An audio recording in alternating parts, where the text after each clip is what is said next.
салом дӯстону мухлисони ҳамешагии Барселона ва канали Barça TG. Ҳикояву хабарҳои бозгашти бузургтарин барои дастаи Барселона, яъне омадани Месси, ҳамакнун ба анҷом расид.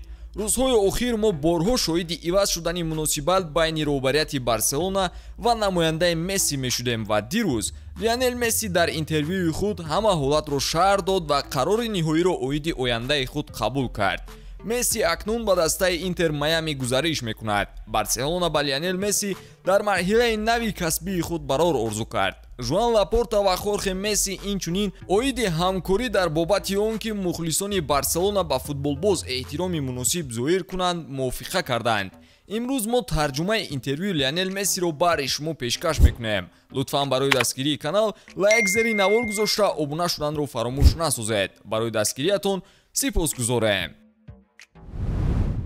дӯстон, ёдовар мешавем ки навори мо бо дастгирии ширкати 1x омода шудааст. ҳама гуна рақобатҳои футболиро маҳз бо хизматрасониҳои ширкати 1x ҷолибу диданӣ гардонед. дар 1x регистратсияи осон ва пардохт аз тамоми гӯшаи канори дунё, вале муҳимтар аз он бонус то $100 дар аввалин пардохт бо промокоди TG Barça. силкаи зарурӣ дар комментария. Ба ҳама муваффақият.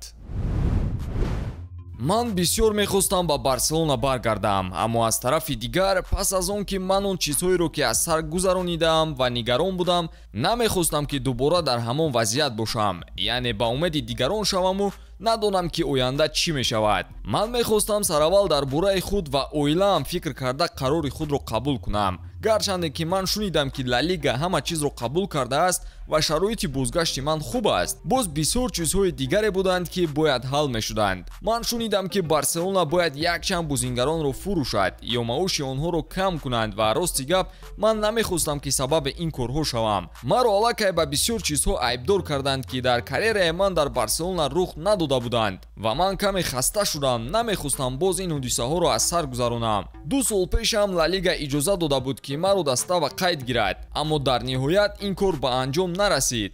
ман метарсидам ки ҳама чиз такрор мешавад. намехостам боз дар ҳолати ногувор қарори аҷалӣ қабул карда худ ва оилаамро саргардон кунам. новобаста аз хостори бозгашт ба Барса, қарори ниҳоии ман ҳамин шуд ки мунтазири гапҳои холии касе нашавам. ҳоло ман чунин ҳолате дорам ки мехоҳам каме аз маркази диққат берун шавам то бо оилаам бештар бошам. дар давоми 2 сол оилаи ман ҳолати бад дошт. танҳо 1 моҳи ҷоми ҷаҳон дар ин миён бароямон хуб гузашт, вале дар умум зиндагиамон хушҳолкунанда набуд. ҳадафи ман бо оила сарҷам будан аст ва барои дастаи ояндаам ғалабаҳои муҳим овардан мебошад. ба хулосае омадам ки ба Барселона бар нагардам ва ҷое бошам ки ба оромӣ зиндагӣ кунам.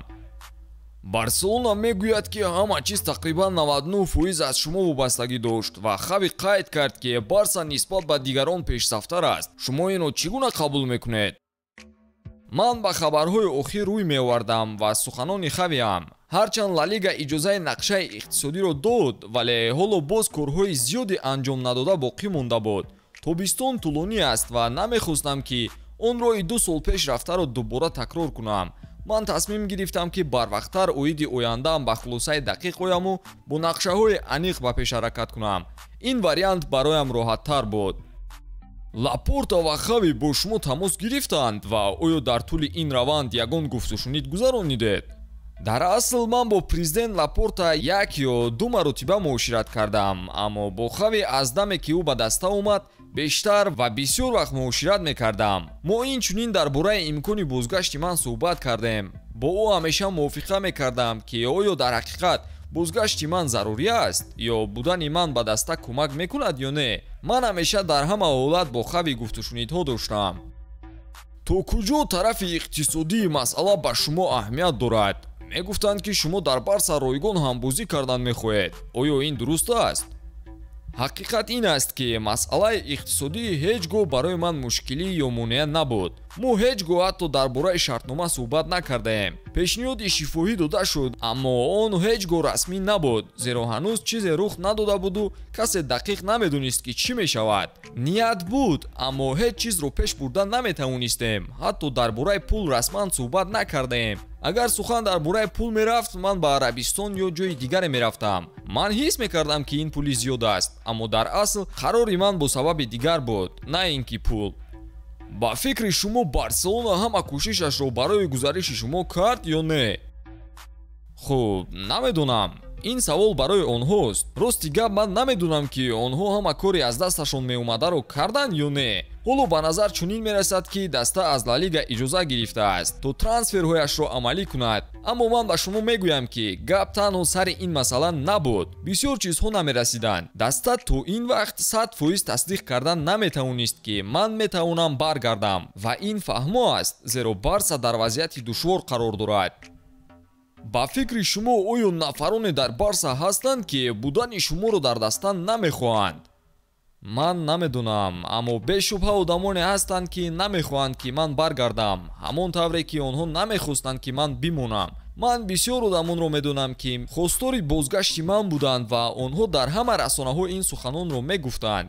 аммо дар шӯрои директорон одамоне ҳастанд ки бозгашти маро намехостанд. ба фикри онҳо будани ман ба даста фоида нахоҳад овард. шумо қайд кардед ки мехоҳед аз маркази диққат дур шавед. шумо чиро дар назар доред? яъне аз рақобат бо дигарон даст мекашед? ман аз аврупо рафтан мехоҳам. ман аз дигар дастаҳои аврупоӣ пешниҳодҳо доштам, аммо ҳатто онҳоро баррасӣ накардам. зеро идеяи ман гузаштан ба Барселона буд ва агар ин вариант кор намекард, пас ман футболи аврупоро тарк мекардам. алалхусус пас аз пирӯзӣ дар ҷоми ҷаҳон ки барои ба итмом расонидани корномаам ишора буд. ман ба амрико меравам то аз ҳаёти ҳаррӯза лаззат барам, аммо бо ҳамон масъулият, хоҳиши ғолиб шудан ва ҳамеша ҳама чизро хуб кардан бо оромии бештар.